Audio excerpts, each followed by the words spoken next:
Welcome back to episode 2 of Apparently with Astra, your weekly parenting podcast, where we talk about all things babies and parenting, and we try to get all of those topics in that you're interested in.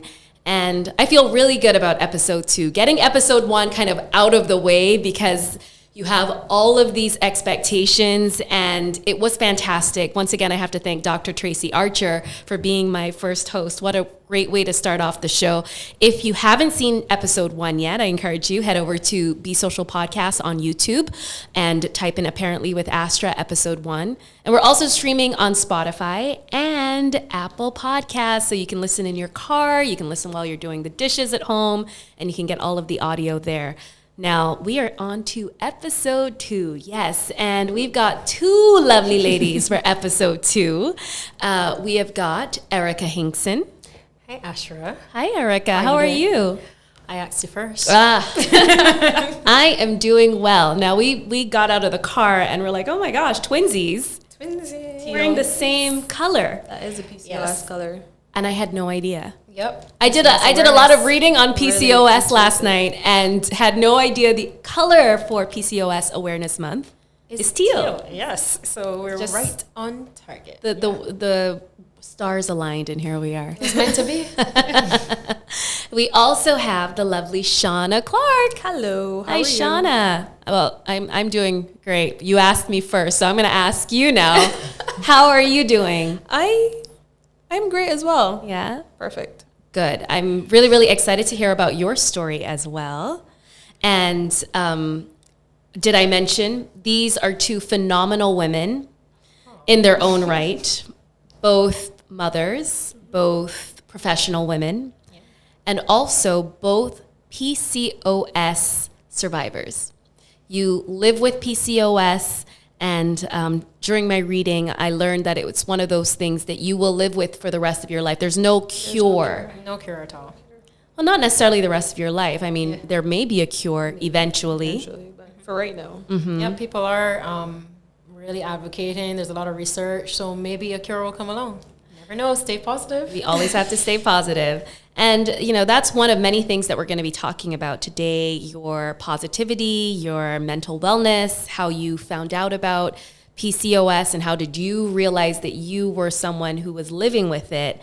And it's truly one of those things that I can admit, I considered myself to be a pretty worldly person and know a lot of things, but I did not know about PCOS.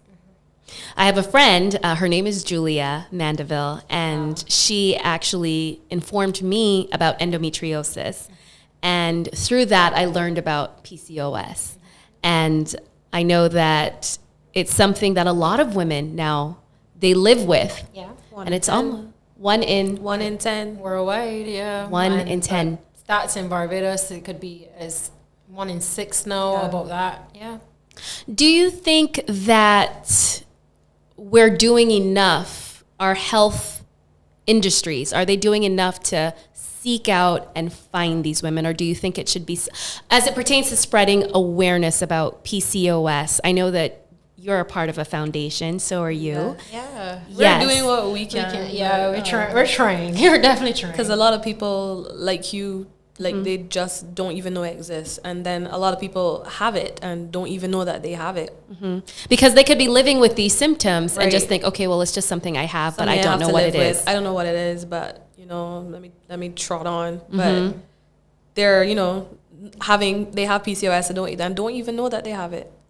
Shauna, how did can't you even manage it? How did you find out that you had it?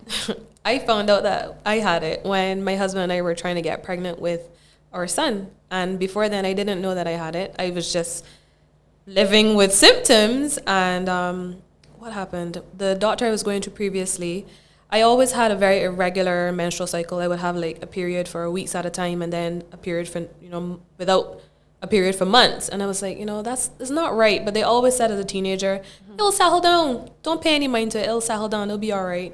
And then I went on birth control pills to manage it, because when I did have my period, it was awful. I had to stay home from school. I had to be on painkillers.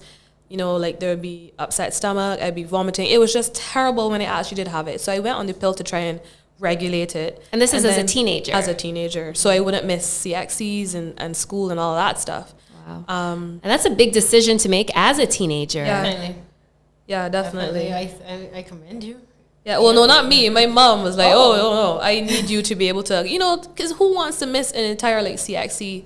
Oh, absolutely not. So just it's a rite of passage. To manage the symptoms and of having a period, it was like, well, probably the best thing to do is to go on birth control pills to see if that regulates it. Mm-hmm. So I did that, and then I went away to university, and I was on it that entire time, on the pill the entire time, and then I came back, got married, and then we were like, hey, let's have a baby. We have a dog, Ziggy. Your first baby. My first baby. And Ziggy's like, hey, wait a minute. I thought I was enough. No, they were like, okay, well, let's have a child. And then we were trying, and nothing was happening. And I have a friend who is a doctor, and she said, it's kind of strange. Why aren't you able to get pregnant? Like, are you ovulating? What's going on there? I was like, I don't know. So then, was this a close friend? By the way? A very close friend. Because sometimes the questions and the bluntness that comes from this is like I would consider her like one of my sisters. This is my very good friend, and she ended up getting pregnant. Her daughter is 11 weeks older than my son. So we were like pregnant sisters. So it was kind of like she would tell me what's coming next. Your hips might start to hurt. But anyway, going back to finding out I had it, after I went to my previous doctor, and I said to him, well, we're trying to get pregnant and we're not getting anywhere, like, what could be wrong, And he asked me, but why are you trying to get pregnant? I'm like, well, I'm like 26. I was like 26 or 27, married, settled in life, employed. Yes. So you're checking all the boxes. Why ask that question? Why would you ask me that? Anyway, so then I ended up going to Dr. Archer, who I love. My friend put me on to Dr. Archer. Okay. So then Dr. Archer did all her tests and stuff, and she said, well, I believe that you have Polycystic Ovary Syndrome. And, I didn't really know what it was. I didn't know at all. I was like, what is that? So then when I started Googling, it was like, whoa. When you Google, overwhelming. It is very overwhelming. Because I did it last night. Yes. And the Google, I did that last night. The amount of information that comes at you, some seems really scary. It is. It's petrifying, especially if at the point in time you find out your goal is to have a child. Yes. The first thing you see is like infertility in red flashing, writing. What went through your mind when you... My heart sank. My heart sank. I cried myself to sleep so many times, and my husband was very supportive and tolerant of me in that time, because obviously it was a blow for him too, hearing you possibly can't have a child.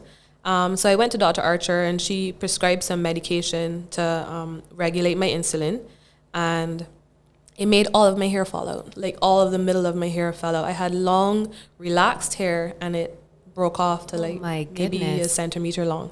So you're just going through it right now because you're emotionally, you are wrecked emotionally, and now people can literally see it happening to you. And the thing is that when I first started taking this medication, I was nauseous and vomiting every day for 3 weeks straight, and then it just stopped.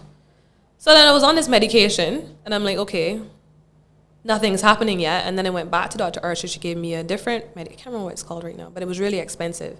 Were you still trying to have a baby during all of this treatment? Yes, that was the whole point, because the first set of medication was metformin. It's like a diabetes medication, and it was supposed to regulate my insulin, yeah, and then make me ovulate naturally. So then that didn't seem to be working. So I went on to have I can't remember what it's called, but it's supposed to make you, I guess, hyper ovulate. I'm only familiar with the metformin one. Right. It's like a little teeny weeny pill, but it was really expensive. But you're only supposed to take it like once, and you're supposed to take it when you get your period. And I had it, I bought it, I went to the pharmacy, and I was just like, okay, period. Where are you? Where is it? So you're probably getting incredibly frustrated. And from the time that you were diagnosed up until now, you've taken a series of medications. How long would you say that's been happening? I mean, you took your medication, you got diagnosed, and now you're at this point where you've taken all of these different types. Well, no, I Was don't. it like I didn't a year? Take it. No, we tried for about a year, but then we met Dr. Archer, and she kind of like assisted us in the whole thing. But then after, I didn't actually get to take the super expensive medication in the end because I took a pregnancy test and it was positive. Oh, wow. Right. So, Yeah. so then I gave it back to her to give to somebody who possibly couldn't afford it or something like that. That's amazing. And then pregnancy was super easy. Well, Do you remember how you found out you were pregnant? yeah. My husband, Josh, he kept saying, you breed, you know. I was like, Josh, really? And then I thought to myself, my husband is such a romantic. So then I remember we went to a particular supermarket and we bought a test and I was like, all right, man, I'm going to take this tomorrow, you know. Right. And then it was positive. I was like, what? You probably couldn't believe it I for a couldn't minute. believe it. I Is went this and I right? met my friend. I was like, draw blood, take my blood, test it. She tested it. She was like, you're so silly. You're pregnant. Like, why are you freaking out? I'm like, because this is a big moment. Of course. But I'm also kind of dramatic. So is she. But we kind of balance each other out. Like, when I'm over the top, she's like, calm down, you know, and vice versa. So anyway, then I was pregnant. And you have a little Liam right now. I have a little Liam. He's 4. He's 4 years old. But when you were pregnant, you're pregnant, Polycystic Ovarian Syndrome. Did that affect your pregnancy in any way? I was very scared that I could lose him almost every day. You know, like, obviously that was a very real concern for me. But Especially probably in the first trimester. of course, yes. Yes. But not really during pregnancy. It didn't really. I also put a lot of that in the back of my mind because, you know, as a parent, it's like, what's the next thing? Absolutely. I hardly have time to dwell on what actually, you know, every single thing that happened in that time. Yeah. Right. And now that you've had little Liam. Now that you've had little Liam, what do you think about having more children? Would it be something that you would want to try at again? Definitely not. Definitely not. No. Now that you've had Liam, Yes. your symptoms, was it something where pregnancy kind of aided in mitigating the symptoms a little bit? Like, now that you've had a child, maybe things have calmed down, the hormonal levels aren't as out of whack. You know, you said that you had insulin issues as well. Do you still have to take medication throughout this time to kind of keep yourself leveled? Well, not right now, because shortly after Liam, I went and I got an IUD put in so that I can manage my period. And then I'm on Mirena. I'm not sure if I'm allowed to say the brand, but I'm on Mirena. So Is that the pill? No, it's an IUD. Oh, it's an IUD. Yeah, so I don't... Intrauterine device. Yes. So I don't actually get a period. People sometimes say that's really abnormal, but I don't mind, given what I know they feel like. So you don't want any more children? No, I genuinely don't want any more children. People always find this really weird, but I don't want any more. I don't find it's really weird, actually. Okay, I go back and forth with deciding as well. Exactly. And, you know, it's one of those things that I'm asking you, and I always consider this space to be a judgment-free zone because there's a way to ask. Yeah. And because we're having this conversation, I'm going to ask. Yes. But, you know, some people be like, you don't have any children, you don't want no more children. You know what I mean? And People you do can that hear all the time. judgment in their voice. Yeah. And I'm like, no, I don't. You can help me feed them. you know, but it's not only that. It's that, well, first of all, the PCOS thing. So, and I know what a mental toll that was to get pregnant, and I'm not trying to have that again. Like, Liam, have you seen him? He is perfect. I do Liam. not need he's so sweet. another adorable. one. And then I just feel like at this point in time, I cannot financially support another child and give him the life that we would like to give him. Not I, because it's a we thing. We just don't want another one. Like, people, like I said, people always say, but why not? I'm like, because it's my life, or our life, and it's our decision. And going into it, initially, before I met my husband, I wanted 5 children. 2 boys, 2 girls, and whoever else came last. Ambitious. That's a lot. He was like, "Are you sure?" You see, I can't have more kids than hands. That's my whole thing. I need to be able to grab one with this hand, grab one with the other, and drag them out of the supermarket when they start throwing a tantrum. Like, let's go. One on each arm. Yes, 5. They'll be hanging off you. One's around your neck. You know, one's being dragged by your ankle. Very unrealistic. Very unrealistic. You were a dreamer. So, yeah. I mean, Those are the good old days. Yeah. 5 kids is our grandparents and, you know, our parents. So I understand that. But, Yeah, you know, so- today, I know that you're part of a foundation. Do you mind mentioning the foundation? The Barbados Association of Endometriosis and PCOS. And when was that founded? In September of 2016. So very recently. So before the foundation, did you know of anyone who was living with PCOS? Did you ever speak with anyone? No. I felt all alone, and then I saw Julia.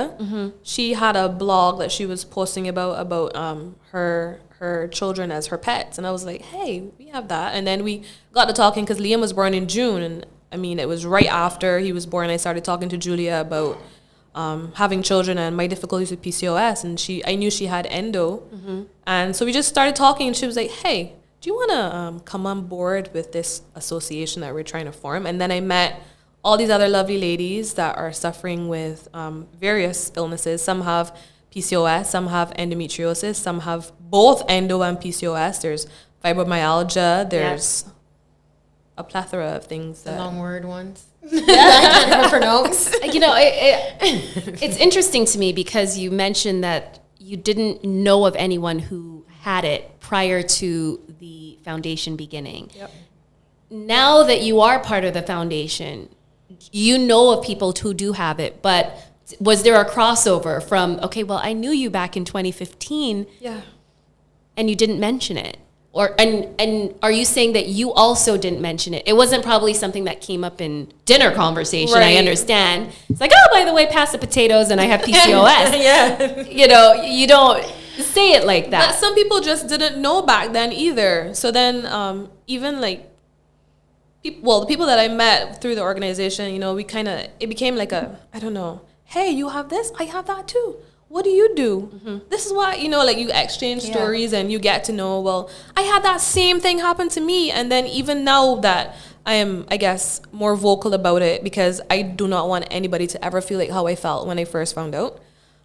People will come up to me all the time and say, hey, you know, I have PCOS too. And I just found out. And what do you do? You know, like they come, and I don't mind it at all. I would rather that and have them not feel all alone than to be, you know, lost and confused and seeking answers from people who don't look like them, who, you know, are on the internet, never spoken to. There's a disconnect there. Definitely. And that's why we're here, because we want to connect people. And of course, like I said, this episode isn't just for people who are living with PCOS. It's so that you can understand what it's about. And if you ever talk to somebody with PCOS, you'll feel like you have a little background and you can understand what they're going through. And I know that we have another beautiful, you know, she's been doing some minor intros. We're talking about Erica Hinkson.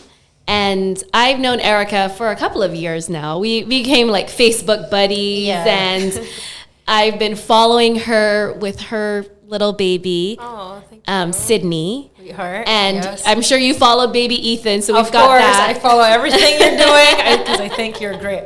Love your voice. Thank you. Love your spirit and your passion. And I did see the article when you were featured when you were pregnant as well. And I was I'm so happy for Astra because I did see your journey as you went along as well. It was really, really exciting. And, you know, I took the journey for granted as well, because when I got pregnant, really, it was something that we decided in November, and then literally by December, I was pregnant.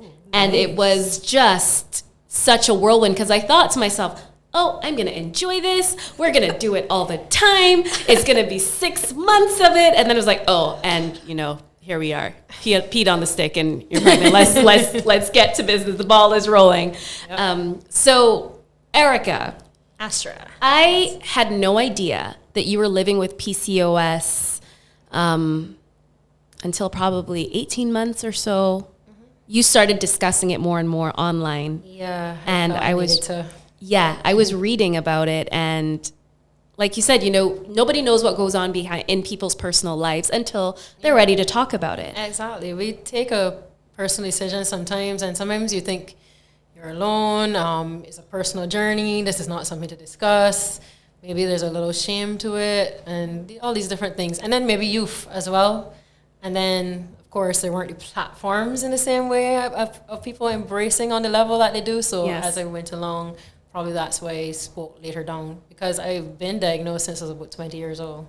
Wow. And how old are you now? 28. 28. Never asked a lady her age. I'm okay sorry. I guess I'm still young, so maybe when I hit 30, I was thinking we could just cut that. No, it's fine. Are you okay with it? I'm okay with that. I want to ask Shauna how old she is. That's okay. I know she's not a teenager. I'm 32. I'm 32. That's okay. She looks up and to the left. And young and vibrant, but even at 50, 60, 70, we are young and vibrant. You're forever young and vibrant. Yes, we could be 25 going on 60. My granny would happily say her age, I'll know, because she knows she still has it going on. There you go. Shout out to Erica's granny. We're going to bring her in next. Definitely. Let's do that. So you found out when you were 20 years old. Yes. Can you tell us a little bit about that experience finding out? Okay. Well, I was at UE. I remember that. So when I think about it, it was maybe 19 going into 20. So that would be moving into my second year. I had a boyfriend at the time. Everything was going along pretty. Going along pretty. Oh, along. Yeah, along. Sorry. Yeah, along. The boyfriend's like, wait a minute. I thought we had a good thing going when you were 19. What? Going along. Going along. No, okay, along. okay, Pretty okay. Besides, again, like you said, the same teenage, it was, my peers weren't regular. Maybe I would get every couple months. At school, I did have some incidences, some spotting, a bit of pain. I did have cramps, suggestions of going on the period, painkillers, the usual stuff, Cataflan. But you thought for the most part it was normal. Yeah. I thought, okay, I'm missing it, but other girls are missing their periods every now and again too. And I'm getting it once every 3 months, but this is normal. I'm thinking as a teen, this is okay. And sometimes it'll be 3 days, 4 days, sometimes not at all. But so a bit of pain, but nothing major for me. Nothing out of the ordinary. Yeah. Like totally out of the ordinary. So I'm in UE, I'm partying, I'm in the guild, I'm studying, more so partying in the guild than studying. And one day I was home between classes, because sometimes you have an off day, and I was in immense pain, like just my stomach was hurting, cramps beyond this world, and I started vomiting. And actually I did vomit for a week and a half. Whoa. I didn't think it was, I thought it was the flu. Like fever, a stomach flu. Like something like that. Gastro, something. I didn't think anything else still out of the ordinary. Told my mom. You were a strong person. Can I just say, she says she went through that for a week and a half. A week and a half. Literally 45 seconds into it, I would have been down at the hospital. Like, take my blood, take the temperature, something. I quit. No, it was just I would vomit every day, and I told my mom. And again, we just thought, okay, well, just stay home. And I was home from UE that week, just home in bed in pain, thinking Have some soup. have some soup, have a cold bath every now and again, sleep. Maybe it's just a headache, maybe a little nausea. Eventually, my mom said, maybe you're pregnant. Yeah, that's what my mom said. Because, again, we knew nothing. Nobody's educated on anything. Wow. I was like, Mom, no, I'm not pregnant. I'm very sure I'm not pregnant. That's not what's going on here. And she's like, okay, I'm taking you to the doctor. Because it was me that pushed against it. My mom, honestly, was always die hard there for me and had told me from day one, because she's a person, any slight thing, you're going to the doctor, you're going to FMH. And I said, no, Mom, I'm going to get over this. I don't want to go to the doctor. I always had this thing at that time about going to the doctor. So eventually I gave in when I realized this was not subsiding. And at the time, there was the Brigade Medical House. That was out by the Garrison on the corner there. Mm-hmm. It's since closed down. I don't know if you remember when that was there. Yeah, I remember. Yeah, and they rushed me in to their exam room, because when they asked, obviously the doctor spoke with me after the nurses, and went through my symptoms. And we were like, are you crazy? Like this is one time doctors move from the usual professional, like to more panic mode of, we think we know what this is and you could have died. Like actually that's what they told me, you could have died, because it was like they had added up in their mind already. Period, cramps, vomiting. Somebody said, one of the doctors said, we think a cyst burst. And I was like, what? A cyst? What does this mean? What are you talking about? Yeah. And then they put me on an ultrasound. They saw and spotted I had several cysts on my ovaries, and one major one that was a big, I don't know what size, but a huge one had burst. Now, normally they'd started saying, after all that, I would have found out after that cysts burst all the time. For some people, they're small, they have no effect, but my particular cyst that ruptured was so large that it caused a problem down there by my reproductive system and burst, causing the immense pain and the vomiting and nausea. Wow. Now, I don't even know if I mentioned it at the beginning of the show exactly what PCOS is, but you specified it there in your story. Yeah. There are these little cysts that grow on your ovaries, and they can be, I don't know medical terms, so help me out, Shauna, if it's the word benign, but where they don't burst, or they do burst, and it doesn't, is reabsorbed into back into the body. Yeah. But if it bursts and it goes into the bloodstream, and then what would have started happening with me was I started hemorrhaging. So you would start internally bleeding. If it does happen to reabsorb into the bloodstream and cause, in the way with what happened with me.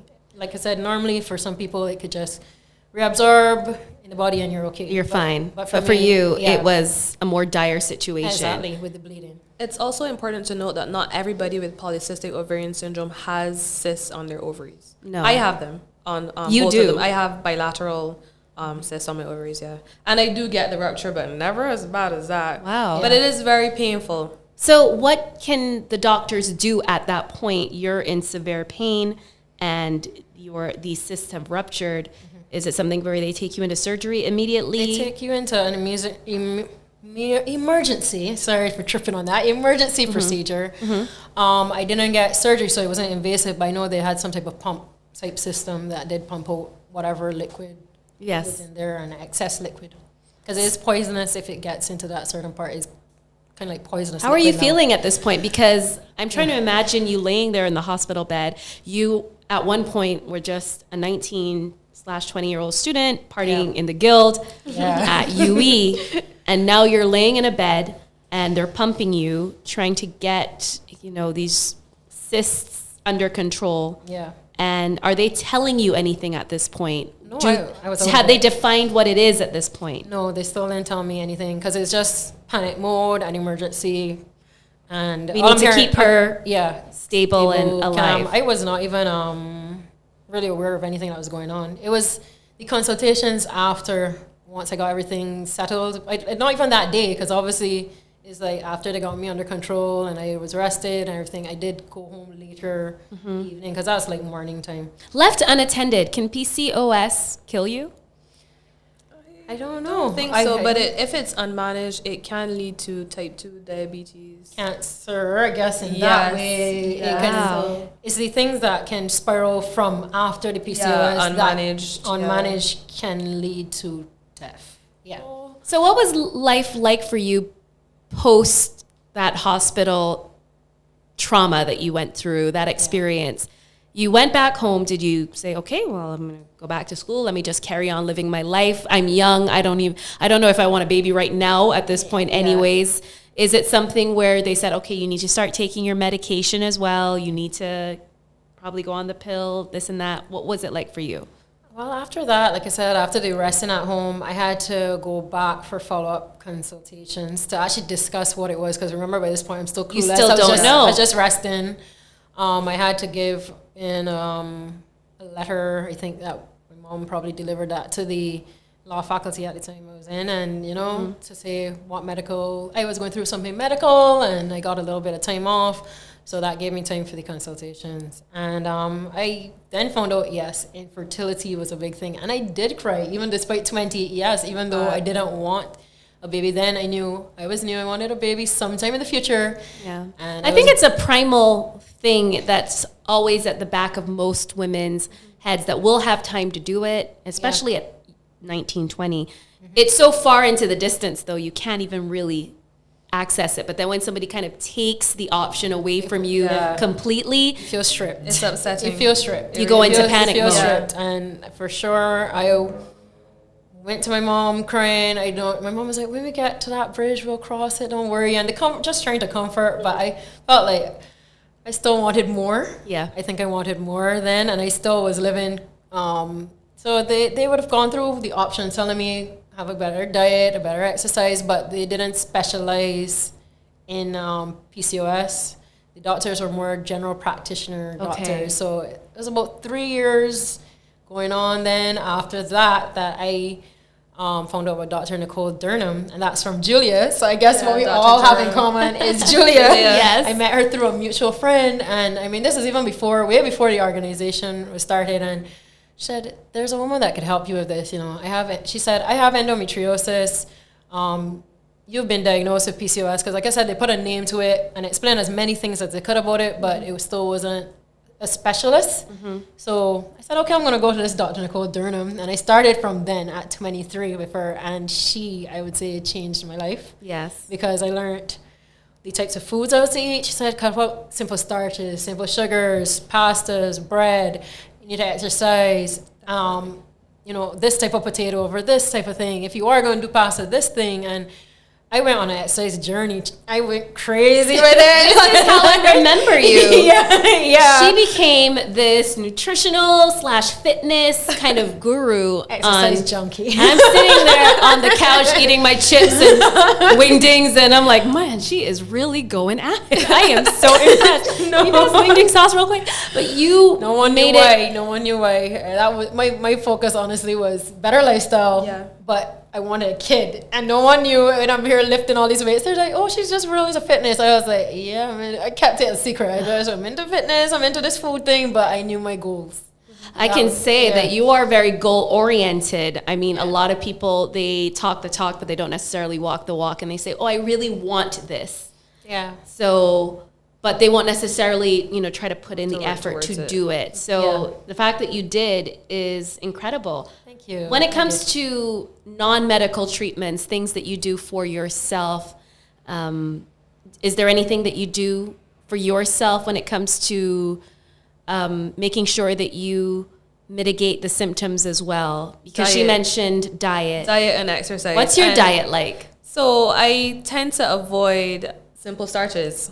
Yeah. Pastas, I love pasta. Who doesn't love pasta? Of course. Yeah, I have But some too. I always... Is that a big trigger? For me, it is, and bread. For PCOS, it's supposed Yeah. to be a thing that you really There's like should a try to PCOS really keep diet limited. I've seen, but for me, what I realized works for me, because everybody's different. I had to do a lot of trial and error, but I found that dairy, sugars, and carbs. I still eat them. Don't get me twisted. I definitely eat them. You gotta have your cheat days. Of course, not even I will eat them, but in moderation. Right. And I know that if I eat too much, I will get it feels. You feel bloated, not so much bloated as in what people would imagine bloated feels like, but it feels like your ovaries are fat. I don't know how to explain it. It feels. I don't know. Honey, do my ovaries look fat today? I don't know. Of course not. Interesting way to put it. It's uncomfortable. You feel bad. You feel nasty. Vagin terminology, just feel nasty. Would you say maybe lethargic? I don't. Maybe No, I'm in physical pain. It feels like a stitch. It feels like you have it. For me, cramp. it feels like not cramp, a stitch. If you're running, I don't really know the difference. if you're running and you get a stitch in your side. Yes. Right. So for me, it feels like that, but a water-filled stitch. I can't describe it. You really have a way I can't really of explaining. I can't really describe it. And I know that if I go along that path, if I continue eating that way and not exercising and that kind of stuff, it will get worse. And then there'll be one point in time where I could be close to rupture or a rupture, and I'm in pain. So I was checking out the symptoms of the PCOS, and I know they had said mood swings, they had said things like weight gain, thinning hair, and I know you had mentioned that your hair had broken off, as well as hair sometimes growing on the face and the back. Did you guys ever have any symptoms in relation to those? Or I think for me, mood swings, anxiety, and depression. Mood swings, anxiety, and depression. That's a lot. Yeah. How did you treat your mental health during that time? Or is it psychiatrist? Ongoing? No, it's okay. The psychiatrist at UE, because obviously this would have happened while I was at UE. That was helpful. I did get a private psychiatrist as well. I tried to shift my life into, rather than thinking about the negative of the situation, to just live like a truly fulfilling life. Because then, as you said, you saw me over the years. I was hanging out with my friends. I would never have known that this was going on with you. Because I said to the world, show a bright face always. Because I was, like I said, studying and just being social. But I said, you for so long have shown up such a bright face, but... And it's not even showing such a bright face. You said that you tried to be as positive as possible. So it's not like you're putting on a facade. Right. Yeah. It's that you've made a decision to be positive during any kind of trying times that you're going, which is very inspirational. Before the exercise, I had a year that I didn't exercise. Soon after finding out and all that, and that same period in those 3 years where I wasn't really working out or doing anything, and I was just home, like, sad and thinking about it and tired, because you get extremely tired. I had the cold intolerance. I was just cold, tired, upset, in bed. And, like I said, every now and then my friends, I would go out with my friends and they'll call me out and we'll hang out and all that, but I still... You were going through a depressive time. State. The exercise is what made me first, before even going after my passion projects and diving into marketing. I think it's the exercise that had me feeling good and positive about my body and how I looked to myself, because of course you had all the bloating, your stomach's big, out of shape. You don't feel like yourself. Gaining weight, you don't feel good.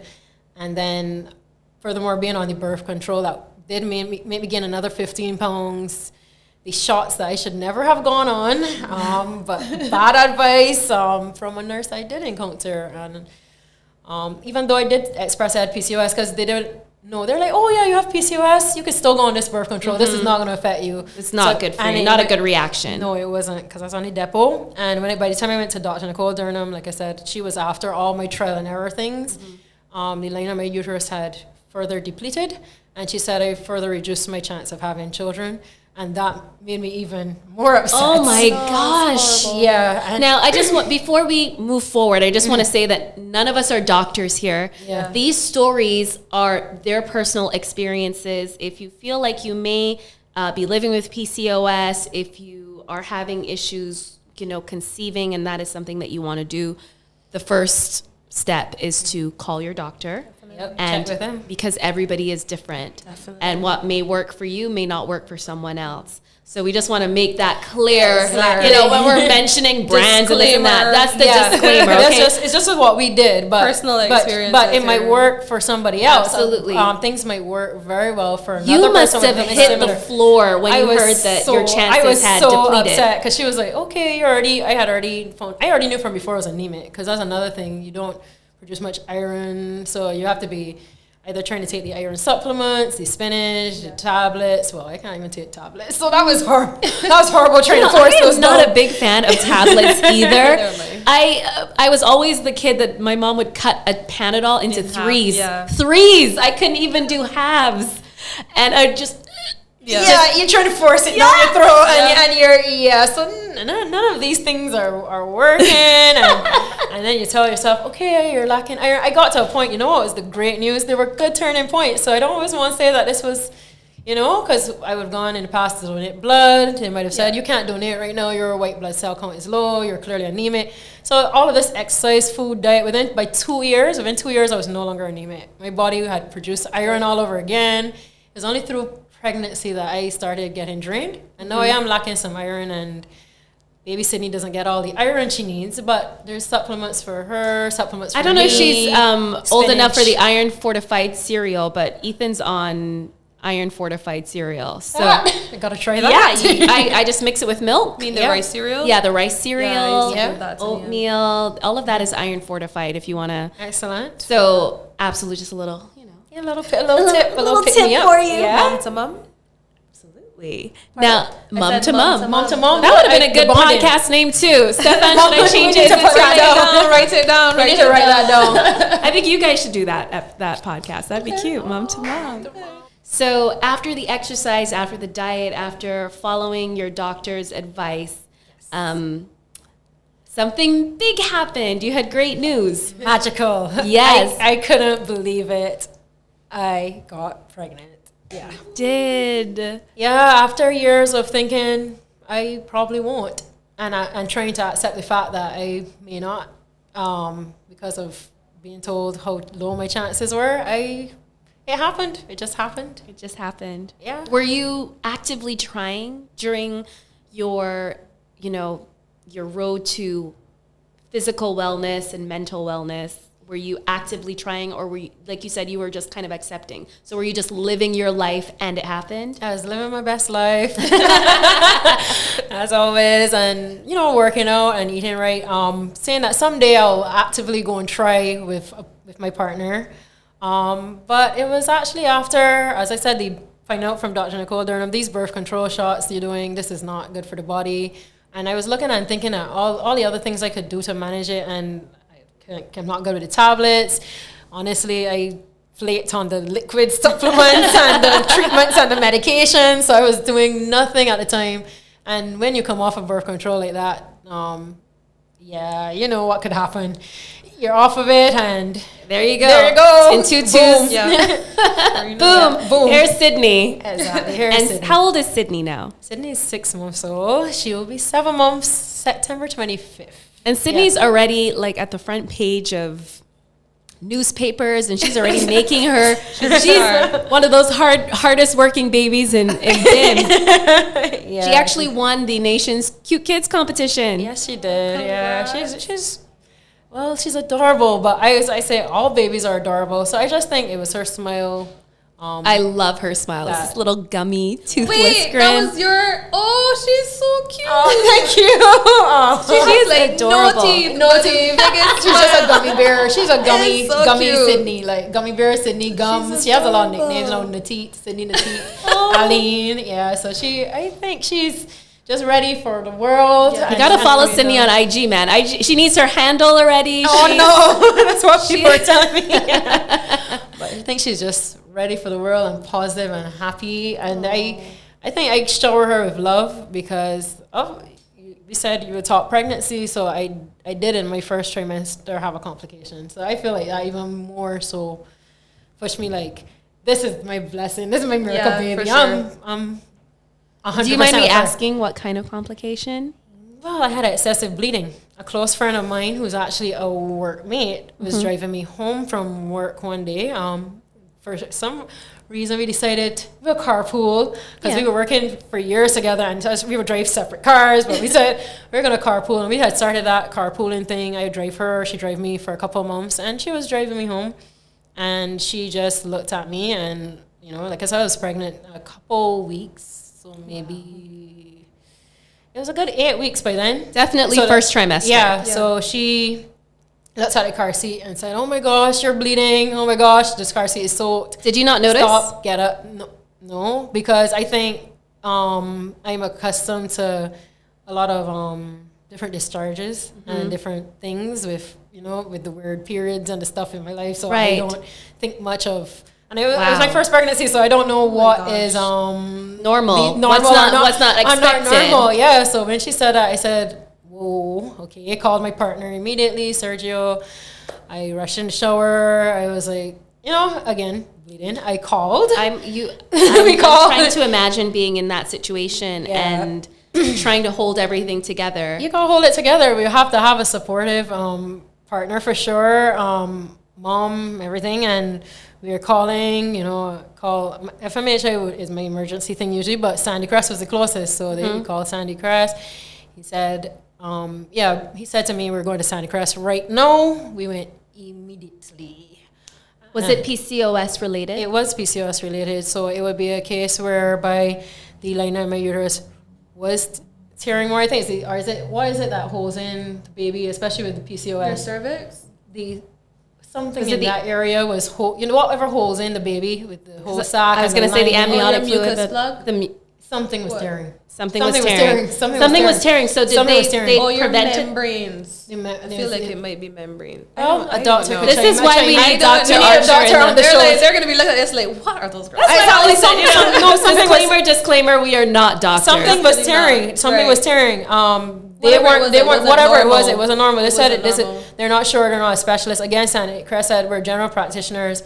They did all the tests that they do, with the stirrups and putting you up and the clamps and everything, and they weren't sure. They weren't sure because they said they're doctors and they don't know. Yeah, they weren't sure. They were like, we think something is happening in there that would cause the bleeding. They said maybe it's a tear, maybe it's this, because you have to make guesses and go along because it's PCOS. Because it's PCOS. So they're like, okay, well, you need to check with your gynecologist immediately tomorrow. So I did book immediately with Dr. Nicole, because you can call her anytime, and went into her first thing next day. And she said, Erica, if I knew, because I hadn't gone to her yet, I was planning to go to her.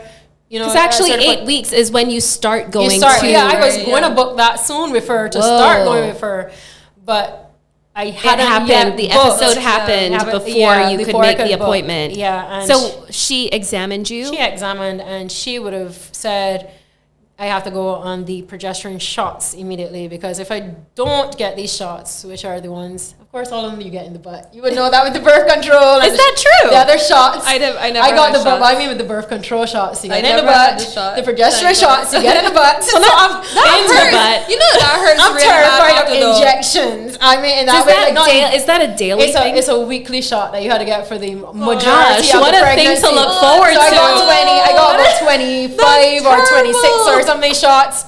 Could you imagine? Every week I had to go on schedule to her, but she's like, just think about it. This is worth it. This is what's going to keep your baby in. Can Hubby do it? I'm like, I wish you could do it. I have to go to the doctor to get this injection every week. That's horrible. Yeah, that was the treatment for it, because they were like, okay, well, and it worked. It worked because nothing tore anymore, and it kept the sac in, it kept her in, it kept everything in, and I did not get any more bleeding. So, and she came along at the expected time. Yeah. Well, she was in term. She came at 37 weeks. Wow. Yeah. Sydney's here. The usual nausea, vomiting, morning sickness that you get with every pregnancy. Well, not every. Okay, let me talk for myself.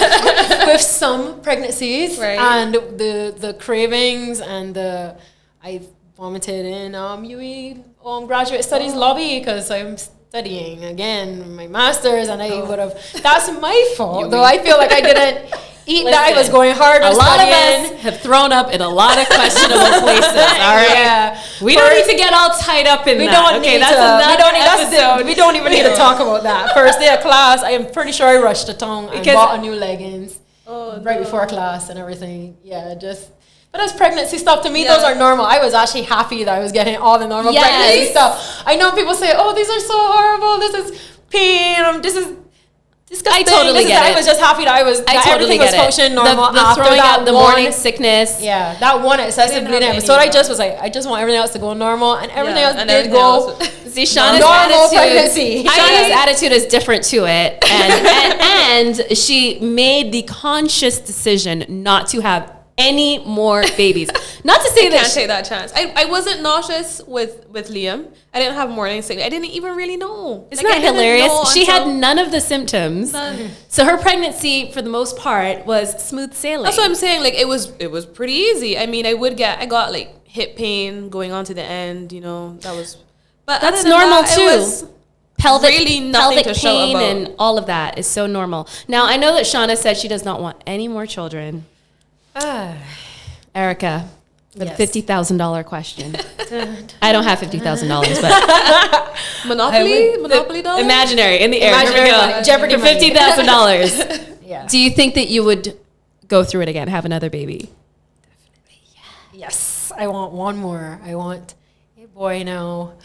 Speak it to the universe, honey. Yes, in 4 years. Universe. In 4 years. In 4 years, hopefully life is set up well, nothing is ever going to be perfectly planned in life, but I mean, you know, finance-wise, school-wise, over house-wise, all these plans, you know, once everything is concrete there, I do want to try for another child. I love that. I love that. And it's just incredible to me. 2 women, you both went through something so similar, and you have taken on the challenges of it so differently as well. And that's the thing about living with something like PCOS, is that everybody has their own decisions to make, their own choices, their own paths to follow, how they decide to treat the PCOS. And it's just incredible that, you know, we're all sitting here and having this conversation that everybody can, of course, listen to and gain a little something from it. Now, actually, speaking of those people who are listening, I actually posted on IG. I asked the question. I said I had two incredible women joining us. You said all incredible. We're all phenomenal. Sorry, phenomenal. We're all phenomenal. And I said, if you have any questions you'd like answered about PCOS during the show, post below, and I'll ask the ladies for you. Now, once again, we are not doctors, so when they answer these questions, this is based on their experiences, okay? So the first question, what can women do to manage daily the pain due to PCOS? Do you do anything daily? Do you avoid things? I know you guys had mentioned about your diet. Yeah. What about things like yoga, stretching, like you said, exercise? Definitely exercise. I like if you can, for me personally, I liked the weightlifting in terms of the exercise. But that would be more because you can get back pains. Well, I get them regardless because of heavy bust, but you know, I've seen online that some people do get back pain of some sort associated with PCOS. So maybe if you could strengthen the back through weightlifting, if that's okay and your doctor says that's okay, and do that. I was back encouraged. Massages might help. I was encouraged. Got to tell the hubbies. Get a few back massages too. Oh yeah, massages. I think a massage would be great. I do an occasional, very, very occasional massage. I did during pregnancy and post pregnancy. But I think massages could.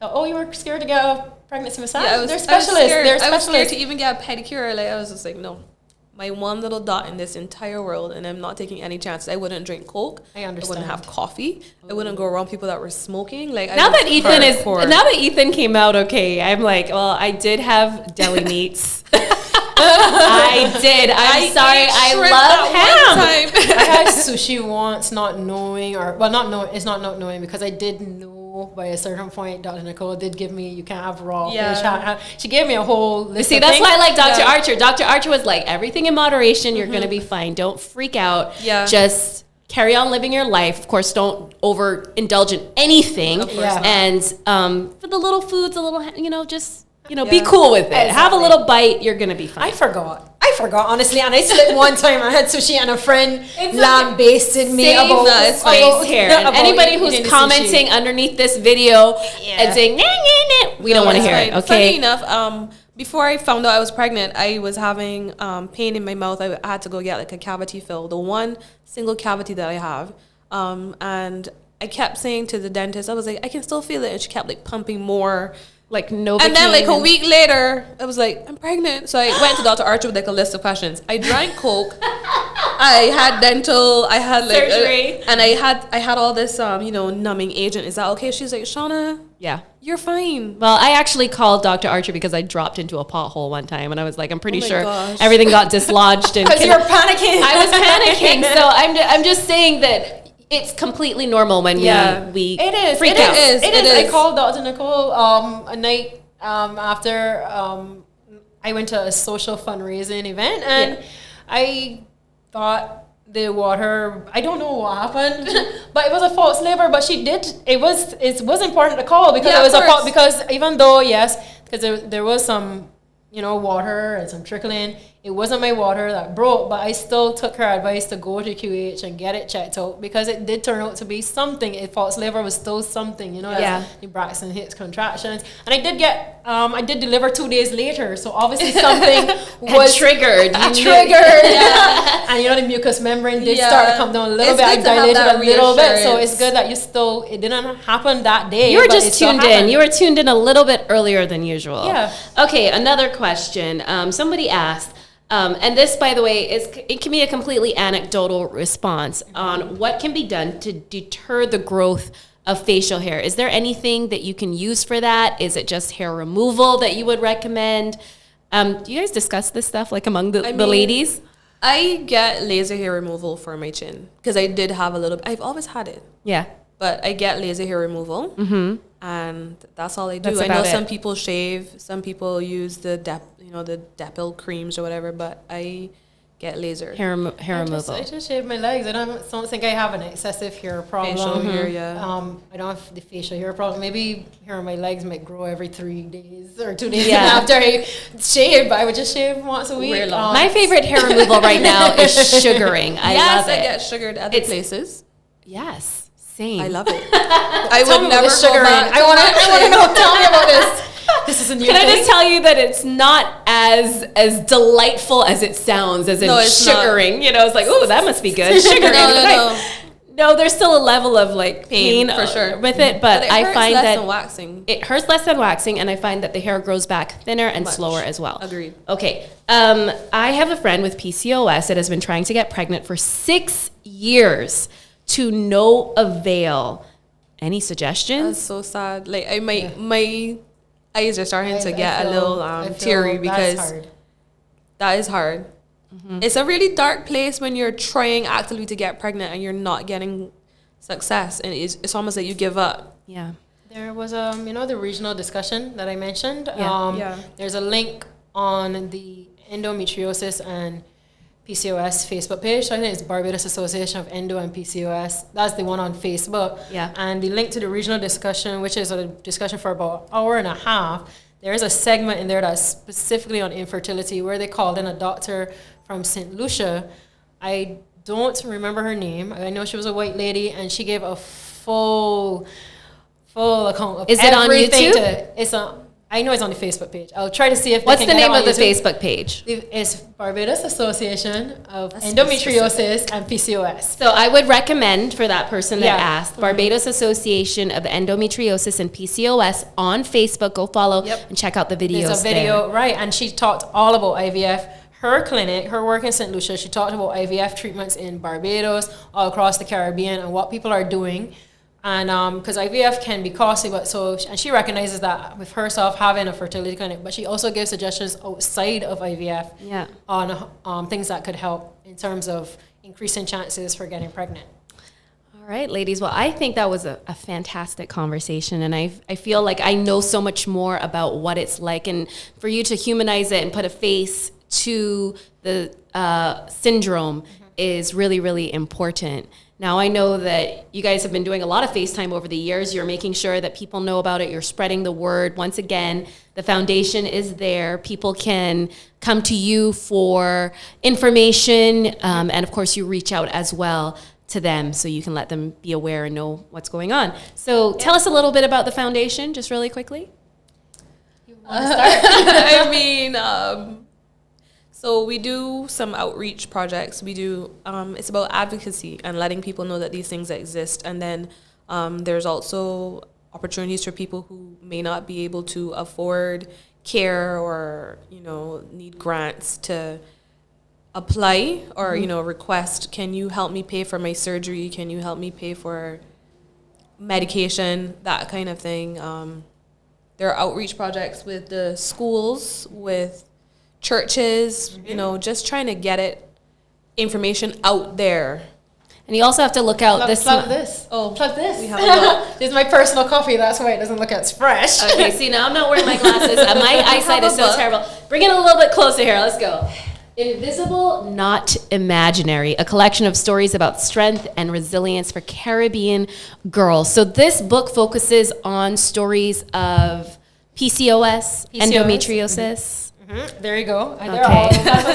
Dysmenorrhea, fibroids. So the Barbados Association of Endometriosis and PCOS is pleased to unveil its first collection of short stories. So these are short stories.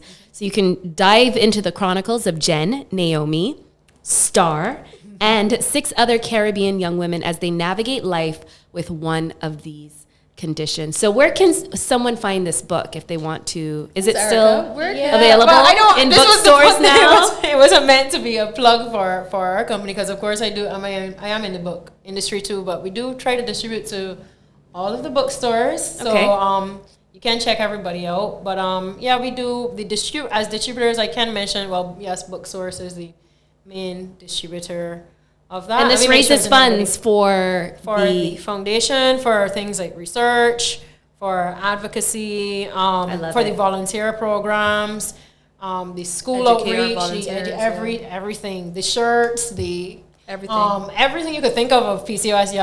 You have the books, but you have the dollar drive, but you have the donations. So it's just a whole thing. I'll be sure to pick up this book. And once again, it's called Invisible, Not Imaginary. So make sure that you support. This is for an excellent cause. And you're in here, but you're not. Your name isn't in the back. Do you have an alias, or is it just one? Is your story under Erica in this book? I don't have my personal story in there. I can say, and I want to give a prop to Shauna Griffith. She wrote a lot of these stories. She has endometriosis. I know Dr. Vania. Yeah, she wrote some of these stories. I saw Julia wrote a story in there too. Those are some of the directors of the foundation. And then Shauna did some poems in there. I read it in its entirety because not only does it have short stories, it has a lot of information about the conditions at the back. And then I love this final prose in this poetry, this poem that's at the back.